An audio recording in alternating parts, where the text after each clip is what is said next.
abakulu mu gavumenti ya Sudan bazudde ebyo byawunikiriza bannansi b'eggwanga eryo erya Sudan. Bwe twogera Sudan tuba tutegeeza eri ey'omambuka, tetutegeeza eno South Sudan. Okusinziira ku lutalo oluliyo oluli wakati w'aba Geno ababiri, Geno akulira ekibinja ky'amagye ekya RSF, Geno Mohamed Hamdan Dagalo Hemedti, ate n'oyo akulira SAF Abdel Fattah al-Burhan ngono ye mukulembeze w'eggwanga erya Sudan okuva 2019 mwezi ogwokuna okuva lwe bamamulako yali omukulembeze w'eggwanga eryo okumala emyaka Omar el-Bashir. Njagala okutegeeza bana 25 abasangiddwa mu ntaano emu bazuuliddwa mu wiikendi eno sabbiiti eno gye twakuba amabega ennaku z'omwezi nga 9 ne 10. Era ennaku z'omwezi nga 10 njagala okutegeeza nti kamisona w'ekitundu ekya Kalmuk kino kisangibwa ku nsalo ya Sudan ne Ethiopia, era kisangibwa mu tundutundu erya Blue Nile State mu bukiikaddyo obwa Blue Nile State. Nkugambye kisalagana Kalmuk kisalagana ne ggwanga erya Ethiopia. Kati eno gye basanze entaano emu mwazikibwa abantu bano 25. Okusinziira ku kamisona w'ekitundu ekyo ekya Kalmuk, njagala okutegeeza nti ono nga si mulala Abdel ate Muhammad al-Faqi yategeeza gyo ku lunaku olw'Essande nti mu bikwekweto byabadde bikolebwa eggye lya Sudan erya SAF, eggye kati eriringa eritongole mu gavumenti ya Sudan, bwe lyabadde likola ebikwekweto mu kitundu kino ekya Kalmuk, basanze entaano eno okuliraana Jebel Fakat.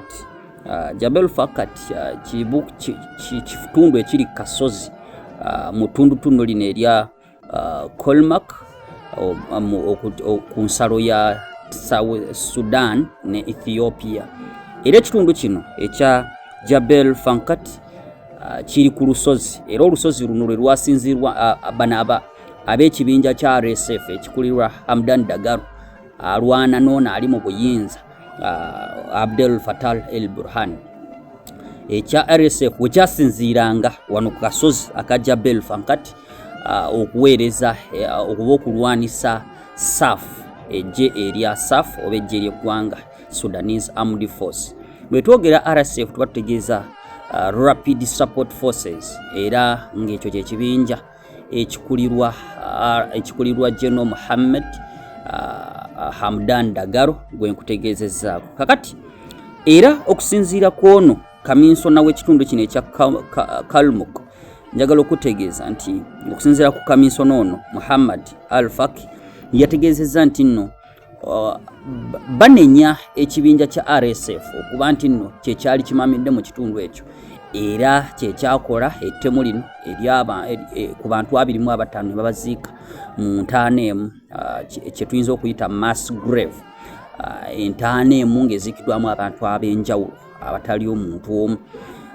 Okusinziira ku gavaayo galaga nti ku bana 25 kwabaddeko abakyala, abaana, bantu ba bulijjo, abakyala, abaana, kwaliko abakadde n'omuntu omu omuweereza mu ddwaliro okusinziira ku bimukwatako.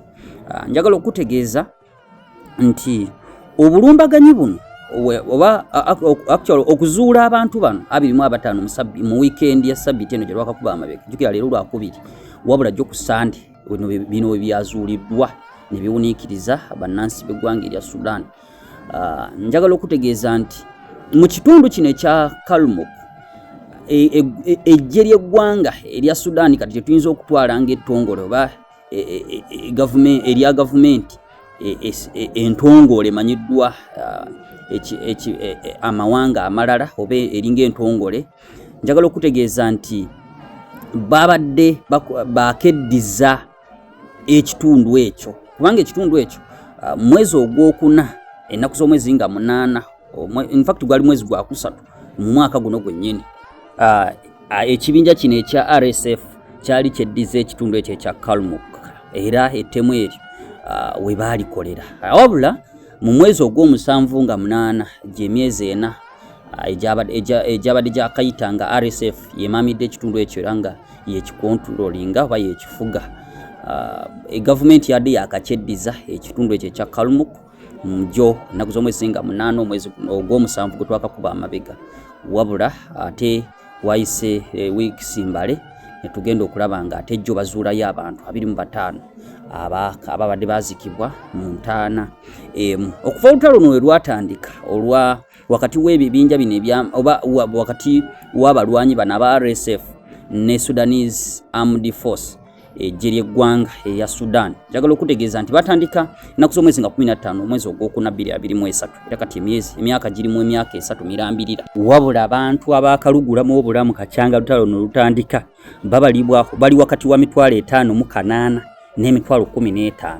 Jjukira amawulire tegajjaayo bulungi bubaka obwo kubanga bikyasirikiddwa oba byabulookingibwa okulwanagana ng'ebintu abamawulire tebatuuka mu bitundu ebimu, naye kiteeberezebwa okuba nti bali wakati w'emitwalo 5 n'emitwalo 15 abaakalugulamu obulamu. Kyokka abaakabulira ebifo byabwe abali displaced bali wakati wa miliyoni 13 ne miliyoni 14, nga mwabo mulimu abakkirira mu South Sudan n'amawanga nga Chad agaliraanye eggwanga lino.